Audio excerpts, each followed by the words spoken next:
Final del Porfiriato. Su mandato se caracterizó por un crecimiento económico gracias a la inversión extranjera, la realización de obras públicas y el desarrollo de la industria en ciertas regiones, pero también por el uso de la fuerza para doblegar a la oposición y una muy desigual distribución de la riqueza.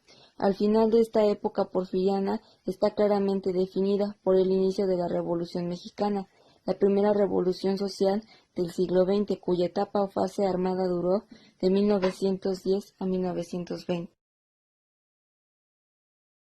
Los hermanos Flores Magón, en especial Ricardo, dedicaron su vida a mejorar la calidad de vida de los grupos obreros, campesinos y los pobres en general. El 1 de agosto de 1900, bajo la dirección de Jesús y Ricardo Flores Magón, inician el periódico Regeneración. En principio se dedicaba a atacar la corrupción en la administración de justicia. En su segundo año amplió su crítica a todo lo referente al gobierno de Díaz. Los hermanos Flores Magón, integrados por Enrique, Jesús y Ricardo, fueron los precursores de la Revolución Mexicana y quienes lucharon en contra de la gobernatura de Porfirio Díaz y su sistema creado. Ideales de la presidencia de Madero. Su preocupación por las condiciones de vida de las masas lo hizo entrar en política, defendiendo ideas democráticas y de reforma social. En 1909 plasmó sus ideas en su libro, La sucesión presidencial de 1910. Fundó el partido antirreeleccionista, a través del cual logró consolidar un grupo opositor a la dictadura de Porfirio Díaz. Su pensamiento se fundamentó en la no reelección y el sufragio efectivo. También se preocupó por defender las garantías. Pascual Orozco. Pascual tenía ciertas ligas con los magonistas, pero no pasa de ser una de tantas a comprobar. En las investigaciones sobre los chihuahuenses que participaron en el Partido Liberal, o que al menos tuvieron una mínima relación, nunca aparece el nombre de Pascual, y si el de algunos otros simplemente llamados Orozco. Hay que recordar que el apellido era muy reconocido en Chihuahua. Lo cierto es que, coincidentemente, cuando se inició la represión contra los reyistas en todo el país, se emitió una orden de aprehensión contra Pascual Orozco el 18 de junio de 1910, acusándolo de abandono de empleo. Sin duda se referían a su empleo como La fase armada de la Revolución Mexicana comprende desde sus inicios en 1910 hasta el triunfo del constitucionalismo en 1917. Se distingue por el rápido triunfo de los maderistas sobre el régimen de Porfirio Díaz y las desavenencias que surgieron sobre estos principales líderes revolucionarios, lo cual llevó al país al caos. En esos años de la paz porfiriana, el país pasó de una inestabilidad política y a la guerra civil y a la bancarrota económica.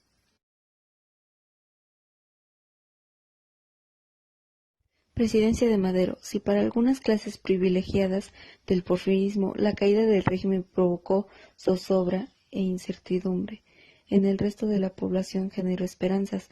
A muchos asombró que la revolución no llevara la presidencia el caudillo militar, amo y señor de los ejércitos y vidas, sino a un hombre sencillo, honesto y franco que preferiría llegar a poder a través del voto. Madero intentaría crear un espacio común para toda la nación a través de la libertad. Buscaba proponer, no imponer. La Decena Trágica. La Decena Trágica fue un periodo de poco más de 10 días, en el que un grupo de sublevados se levantaron en armas en contra del gobierno de Francisco I. Madero. Este episodio culminó al asesinato del presidente Madero y el vicepresidente de Pino Suárez, y la ascensión a la presidencia de Victoriano Huerta. El general Aureliano dio órdenes, confirmadas por Huerta y Mondragón, para que la noche del 22 de febrero se trasladaran a Madero y Pino Suárez a la penitenciaría de Lecumberri. En el trayecto se simuló un ataque y los prisioneros fueron asesinados. La ciudad se levantó con la noticia: ya mataron a Madero.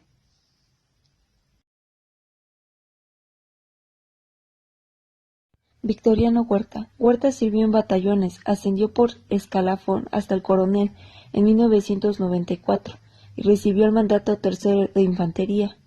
En diciembre de 1900 combatió a los yaquis en Sonora y en 1902 a los mayas en Yucatán y Quintana Roo. Durante esta estancia en el sureste desarrolló cataratas, una enfermedad que lo hostigaría la mayor parte de su vida. A su regreso, Huerta recibió el grado de general, la medalla de mérito militar y fue nombrado miembro de la Suprema Corte Militar de la Nación. Para febrero de 1913 Madero y el vicepresidente Pino Suárez fueron arteramente ejecutados. Tras la efímera presidencia provisional de 45 minutos por parte de Pedro Lascurain, Huerta asumió el poder en medio del caos. Durante el corto lapso que estuvo en el poder se cometieron muchas demandas y asesinatos de políticos y tuvo lugar a la intervención americana. Presidencia de Huerta. Su gobierno se caracterizó por el despilfarro, la anarquía y la subordinación de los intereses de los terratenientes, y llegó incluso a disolver el Congreso. El general Victoriano Huerta, presionado por el Plan de Guadalupe, que encabezó don Venustiano Carranza como jefe del ejército constitucionalista, tomó la decisión de renunciar a la presidencia de la República el 8 de julio de 1914. Personajes en contra de Madero: Victoriano Huerta, Bernardo Reyes, Mondragón y Félix Díaz, viejos camaradas de colegio y de guerra, hicieron como que peleaban entre sí ante la población y armaron un teatro que costó más de miles de vidas. Ellos, bajo el mando protector de Henry Lane Wilson, firmaron un pacto para poder poner fin a Madero, que ya estaba abandonado por todos.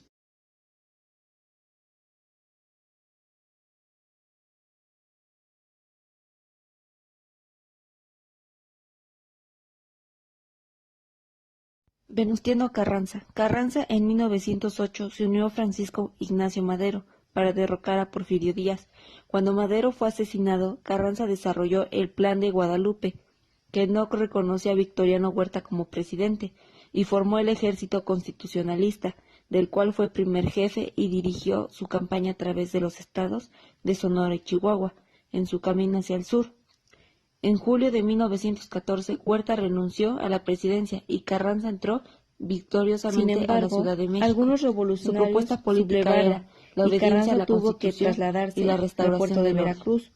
Uno de los rebeldes era Francisco Villa, a quien Álvaro Obregón derrotó en Celaya.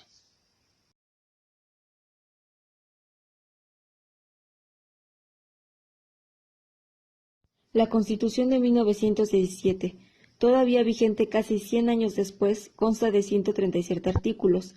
Estos artículos definen lo que significa la ciudadanía, la organización de un gobierno, la reforma agraria, y enumeran una serie de derechos humanos básicos para todos los mexicanos. Los artículos están divididos en 10 títulos, en los que se abordan temas como la definición nacional de la ciudadanía, esboza derechos asociados y especifica las libertades de los extranjeros residentes del país.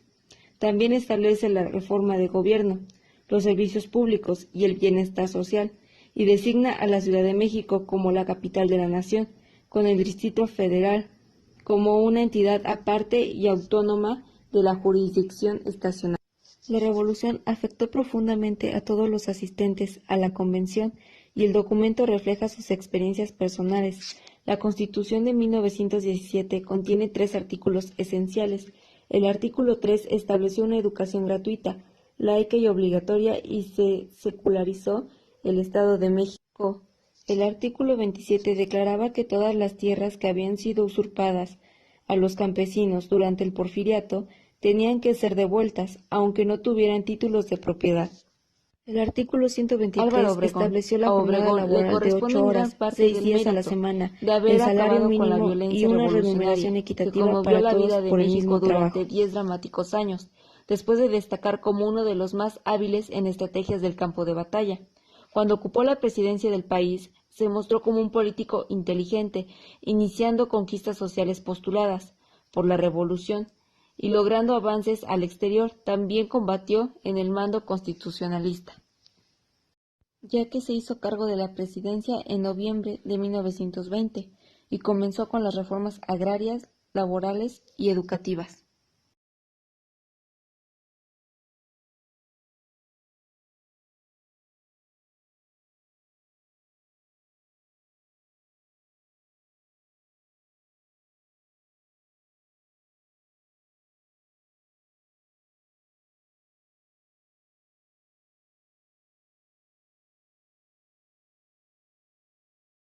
Presidencia de Álvaro Obregón. En septiembre se celebraron las elecciones y Álvaro obtuvo una rotunda victoria que le permitió asumir la presidencia de 1920 a 1924.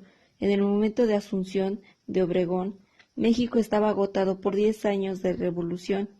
En esos momentos nada es más importante que haya paz social y estabilidad política, dijo Álvaro Obregón, y se apoyó con el ejército y en el clima de libertad de opinión.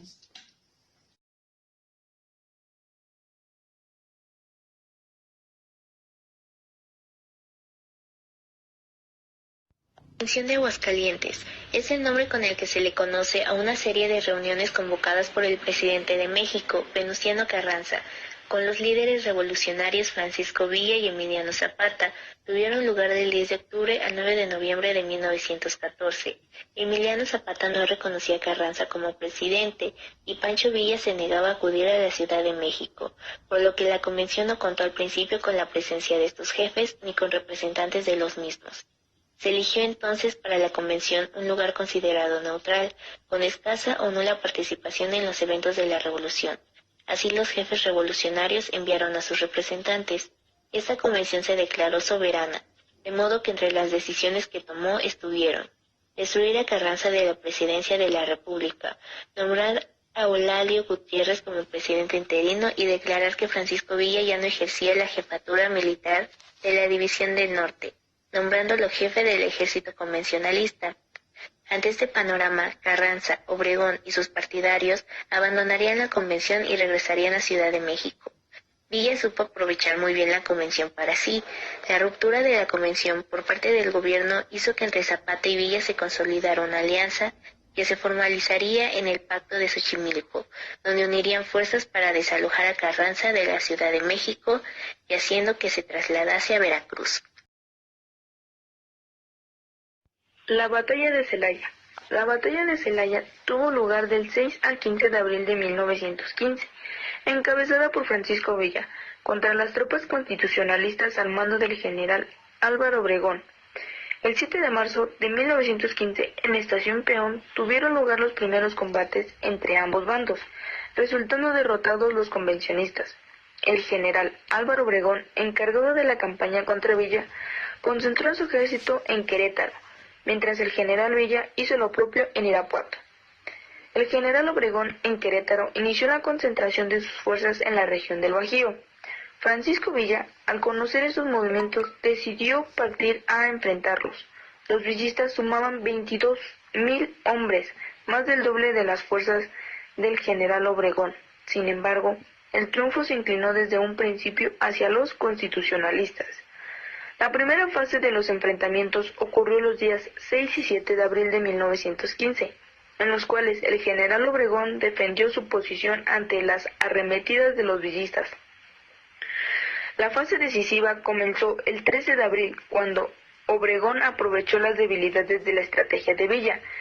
El 15 de abril, la victoria correspondió a las tropas del general Obregón, tras lo cual Villa se vio obligado a replegarse en León, Guanajuato. La traición a Zapata. El 10 de abril de 1919, en la hacienda de Chinameca, en lo que hoy es el municipio de Cuautla, Morelos, bajo la traición se encontraba Pablo González, general constitucionalista del ejército de Venustiano Carranza, y quien daba órdenes a Guajardo. Aprovechando el momento en que el zapatismo perdía hombres, armas y municiones, González ideó un plan para engañar a Zapata. Para empezar, corrió el rumor de que tenía desacuerdos con Guajardo.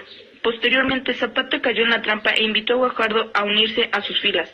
Para probar su fidelidad, Guajardo fusiló a más de una decena de soldados federales que presuntamente habían tomado prisioneros y acordó entregar a sus armas al movimiento. Luego de esto, Zapata y Guajardo se citaron el 10 de abril de 1919 en la hacienda de Chinameca. El día de la reunión, Zapata llegó acompañado de su escolta, con su compadre Agustín Cortés al frente, pero Zapata no contaba con que Guajardo ya se había adelantado. Había tiradores suyos que dispararon junto con Guajardo contra el caudillo del sur. Guajardo transportó el cadáver de Zapata a Cuautla y lo entregó a Pablo González, para que todo mundo pudiera comprobar con sus propios ojos la muerte del líder campesino. Su cuerpo fue exhibido frente al ayuntamiento de Cuautla.